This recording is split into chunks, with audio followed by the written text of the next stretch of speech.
Leviticus chapter 14.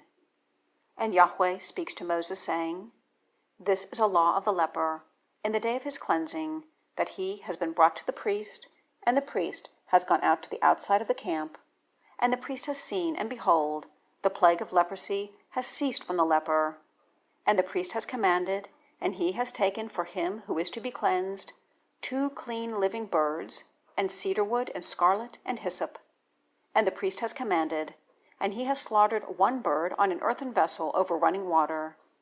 As for the living bird, he takes it and the cedar wood and the scarlet and the hyssop, and has dipped them and the living bird in the blood of the slaughtered bird over the running water. And he has sprinkled on him who is to be cleansed from the leprosy 7 times, and has pronounced him clean, and has sent out the living bird over the face of the field. And he who is to be cleansed has washed his garments, and has shaved all his hair, and has bathed with water, and has been clean. And afterward he comes into the camp, and has dwelt at the outside of his tent for 7 days. And it has been on the 7th day he shaves all his hair, his head and his beard and his eyebrows, even all his hair he shaves. And he has washed his garments, and has bathed his flesh with water, and has been clean. And on the 8th day he takes 2 lambs, perfect ones, and 1 ewe-lamb, daughter of a year, a perfect one, and 3/10 parts of flour for a present, mixed with oil, and 1 log of oil.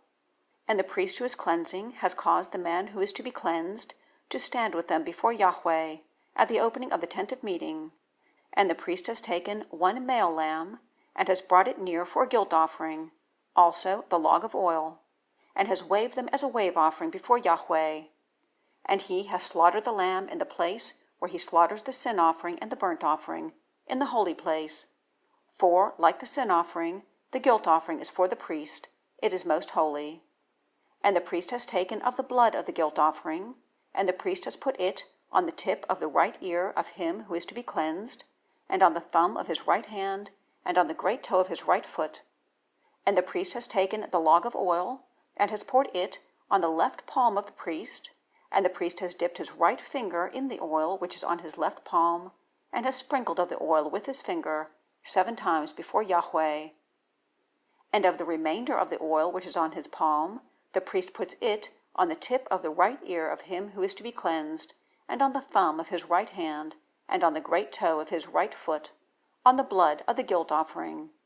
And of the remnant of the oil which is on the palm of the priest, he puts it on the head of him who is to be cleansed. And the priest has made atonement for him before Yahweh. And the priest has made the sin offering, and has made atonement for him who is to be cleansed from his uncleanness. And afterward he slaughters the burnt offering. And the priest has caused the burnt offering to ascend, also the present on the altar. And the priest has made atonement for him, and he has been clean. And if he is poor, and his hand is not reaching these things, then he has taken 1 lamb for a guilt offering, for a wave offering, to make atonement for him, and 1/10 part of flour mixed with oil for a present, and a log of oil, and 2 turtle doves or 2 young pigeons, which his hand reaches to, and 1 has been a sin offering, and 1 a burnt offering. And he has brought them in on the 8th day for his cleansing to the priest, to the opening of the tent of meeting before Yahweh. And the priest has taken the lamb of the guilt offering, and the log of oil, and the priest has waved them as a wave offering before Yahweh, and he has slaughtered the lamb of the guilt offering. And the priest has taken of the blood of the guilt offering, and has put it on the tip of the right ear of him who is to be cleansed, and on the right thumb of his hand, and on the great toe of his right foot. And the priest pours of the oil on the left palm of the priest, and the priest has sprinkled with his right finger of the oil which is on his left palm 7 times before Yahweh. And the priest has put of the oil which is on his palm on the tip of the right ear of him who is to be cleansed, and on the thumb of his right hand, and on the great toe of his right foot, on the place of the blood of the guilt offering. And he puts the remnant of the oil which is on the palm of the priest on the head of him who is to be cleansed, to make atonement for him before Yahweh. And he has made 1 of the turtle doves or of the young pigeons, from that which his hand reaches to, even that which his hand reaches to, 1 a sin offering, and 1 a burnt offering, besides the present. And the priest has made atonement for him who is to be cleansed before Yahweh. This is a law of him in whom is a plague of leprosy, whose hand does not reach to his cleansing. And Yahweh speaks to Moses and to Aaron, saying, When you come into the land of Canaan, which I am giving to you for possession, and I have put a plague of leprosy in a house in the land of your possession, then he whose the house is has come in and declared it to the priest, saying, Some plague has appeared to me in the house. And the priest has commanded, and they have prepared the house before the priest comes in to see the plague, that all which is in the house is not unclean. And afterward the priest comes in to see the house, and he has seen the plague, and behold, the plague is in the walls of the house, hollow streaks, greenish or reddish, and their appearance is lower than the wall. And the priest has gone out of the house to the opening of the house, and has shut up the house for 7 days. And the priest has turned back on the 7th day, and has seen, and behold, the plague has spread in the walls of the house. And the priest has commanded, and they have drawn out the stones in which the plague is, and have cast them to the outside of the city, to an unclean place. And he causes the household to be scraped all around inside.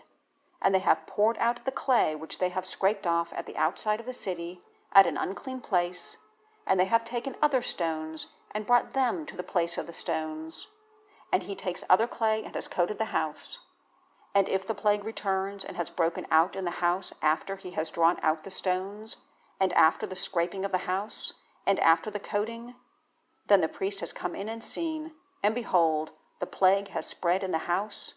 It is a fretting leprosy in the house. It is unclean. And he has broken down the house, its stones and its wood, and all the clay of the house. And he has brought them forth to the outside of the city, to an unclean place. And he who is going into the house all the days, he has shut it up. It is unclean until the evening. And he who is lying in the house washes his garments, and he who is eating in the house washes his garments. And if the priest certainly comes in and has seen, and behold, the plague has not spread in the house after the coating of the house, then the priest has pronounced the house clean, for the plague has been healed. And he has taken 2 birds, and cedar wood, and scarlet, and hyssop, for the cleansing of the house. And he has slaughtered 1 bird on an earthen vessel over running water. And he has taken the cedar wood, and the hyssop, and the scarlet, and the living bird, and has dipped them in the blood of the slaughtered bird, and in the running water, and has sprinkled against the house 7 times. And he has cleansed the house with the blood of the bird, and with the running water, and with the living bird, and with the cedar wood, and with the hyssop, and with the scarlet. And he has sent the living bird away to the outside of the city, to the face of the field, and has made atonement for the house, and it has been clean. This is the law for every plague of leprosy, and for scale, and for leprosy of a garment, and of a house, and for a rising, and for a scab, and for a bright spot, to direct in the day of being unclean, and in the day of being clean. This is the law of leprosy.